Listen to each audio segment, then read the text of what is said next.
Hello everyone, this is Dave Clark of EXE Consulting, and it's June of 2019.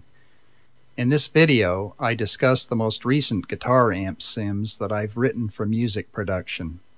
The current amp sims are modifications of the previous set of guitar amp sims from September of 2018, so this video is primarily an update. The main difference from previous versions is that numerous additional effects have been added, specifically distortion, phaser, chorus, flanger, vibrato, reverb, compressor, and a 5-band EQ. Each amp sim has 4 channels: low gain, medium gain, high gain, and extra high gain. The extra high gain channel has been revoiced in order to remove more of the bass frequencies to reduce the likelihood of what many people call flabby distortion. Regarding the main screen, I have removed the meters because there are problems with some DAW hosts in that they violate VST3 programming guidelines, and this includes the DAW that I myself usually use for music production.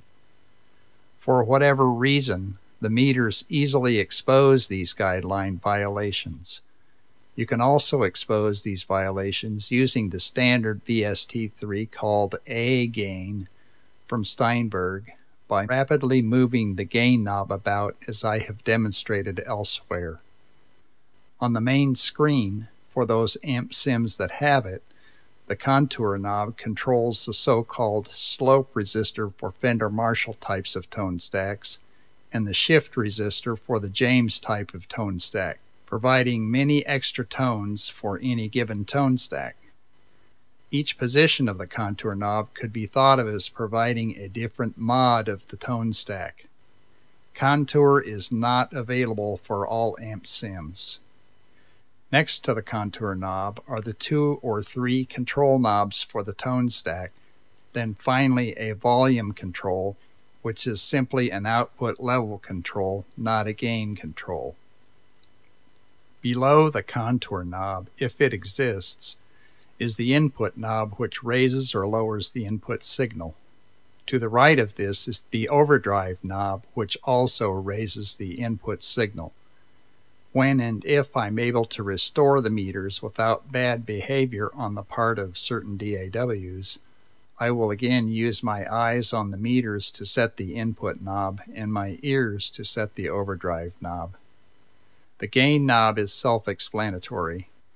The PA knob is an input level control for the power amp. The width control is a knob that allows you to increase the stereo width without using the Haas effect. When turned fully clockwise, you can create a double-tracked rhythm part from a mono recording. Although you can hear a phase difference with this maximum setting when soloed, this is usually not a problem with a full mix. There is a stereo mono switch and a full versus eco quality switch. Eco is 100% mono and uses lower accuracy tone stack approximations that reduce CPU usage. At the bottom of the amp sim is a strip that allows you to select other screens and an LED to turn on and off the corresponding effect.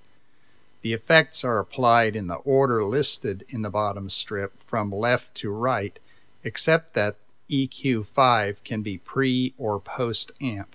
The amp itself is at the position of the bright switch, which is actually part of the amp. The selection labeled Power takes you to a screen that has a drop-down menu with On, Mute, Effects, and Bypass.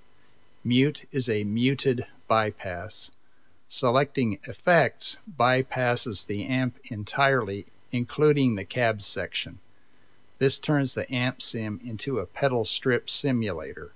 Again, effects are left to right with the amp between vibrato and delay.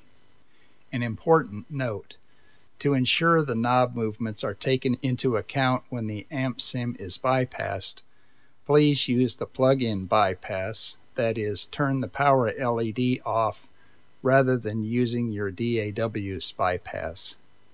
The distortion effect emulates a pedal type of distortion which utilizes transistors rather than tubes. In addition to gain, tone, and volume controls, it has a drop-down menu for the type of tone control.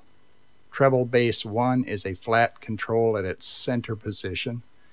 Mid-cut does exactly what it says. As you turn the knob counterclockwise, the mid-cut increases.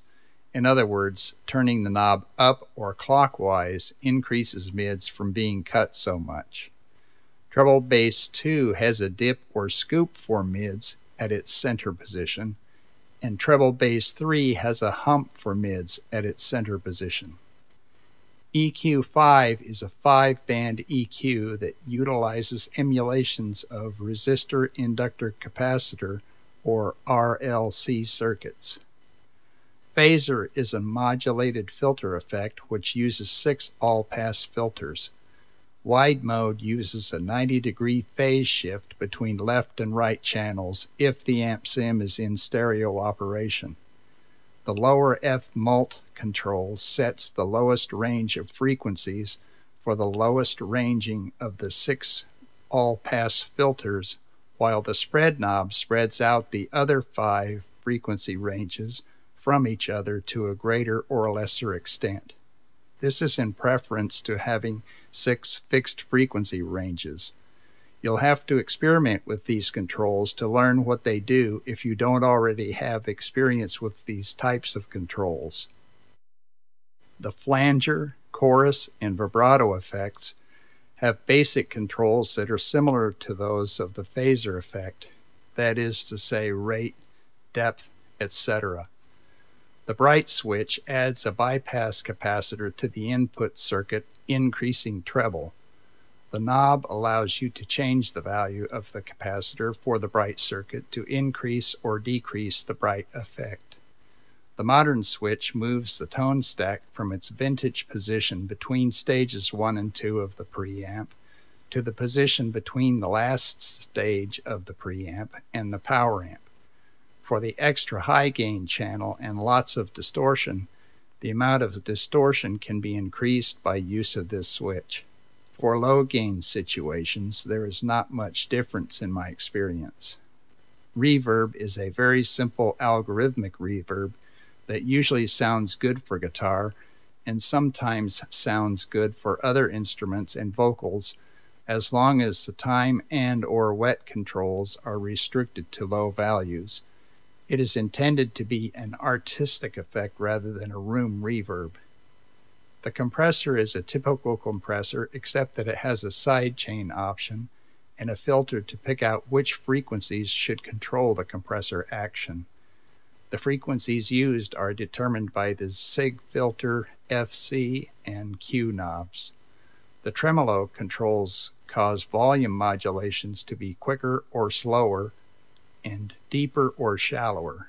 You can also select the LFO waveform. The width parameter controls, accessible through the power or tremolo radio buttons, allow you to modify the way in which the width effect is calculated. You can choose 10,000 different combinations of the left and right controls, each of which causes a slightly different width effect. Frankly, quite a number of them sound similar to me because there are so many. The Gains radio control button on the bottom strip gives you access to the gain adjustment knobs for each stage of all 4 channels of the amp. The About page has an email contact address for limited support for the free versions. Next, some information about each model of the Amp Sims. The Classic 45 Amp Sim is based on the Marshall JTM45 tone stack. The Classic B or Baxandall is based on the so-called passive Baxandall tone stack, which itself was derived from the active Baxandall tone control. This control is often used on stereo equipment to provide simple, non-guitar-oriented bass and treble controls. Classic E is an amp sim that has the same 5-band EQ as EQ5, but placed at the positions that a tone stack is usually placed in a guitar amp. that is, either in between the first and second stages of a preamp, or after the last stage of a preamp and immediately before the power amp section. With the cab section turned off, this amp sim in Classic B can be used for vocals, acoustic guitar, piano, organ, harmonica, and many other instruments. I also use these two amps myself for the master channel of a mix because their power amps are a great way to maximize volume with nearly transparent limiting. Classic E is a little bit more difficult than Classic B to keep from causing a bit of distortion every now and then, so I often turn the gain and or input knob down as the signal is often quite high in the master channel. It tends to overdrive the amp sim a bit too much. I have also recently increased the gain stages for the low amp channel for all amp sims, so as an alternative, decreasing both of these gains a bit can help to resolve this slight and occasional overdrive distortion problem. Classic FBM is based on the Fender Bandmaster tone stack. This is a great, versatile tone stack and sounds quite different than the FVM type Fender control you usually see with later Fender amps. Classic FC and FD are based on the Framus or Framus Cobra and Dragon amps. Rather than having a tone stack per se, the tone controls are separate for bass, treble, and mids. I think they have great distortion sound at high gains. Classic F is the usual Fender type of FVM tone stack that you'll see in schematics and in discussions about tone stacks.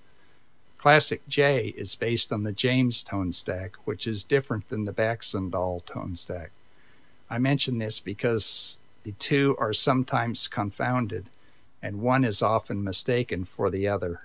The James tone stack has been used for numerous guitar amps.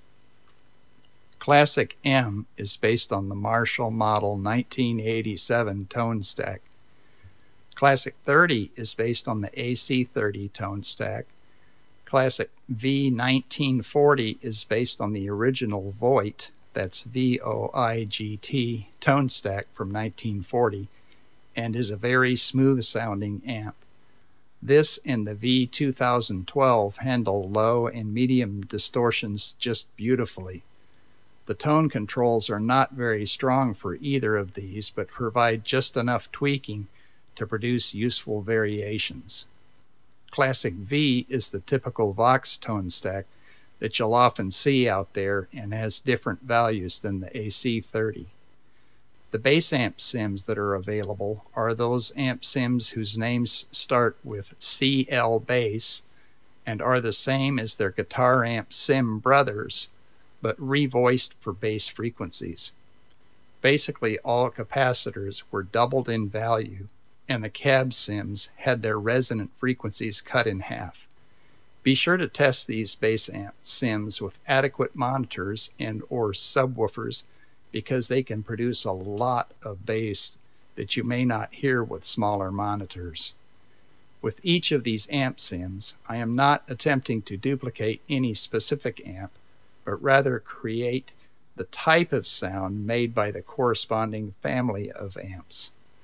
I am also trying to create amp sims that sound good when mixed with other instruments rather than ones that sound good in isolation. Too often I have found that commercially available amp sims that sound great in isolation cause the good guitar sounds to disappear into the mix while leaving behind an obvious trail of really objectionable artifacts. I credit Will Perkle, P-I-R-K-L-E, and his software Rack Effects, R-A-C-K-A-F-X, without which these VST projects would have been considerably more difficult. Thanks very much, Will. And thank you, viewer, for your attention. That's it for now.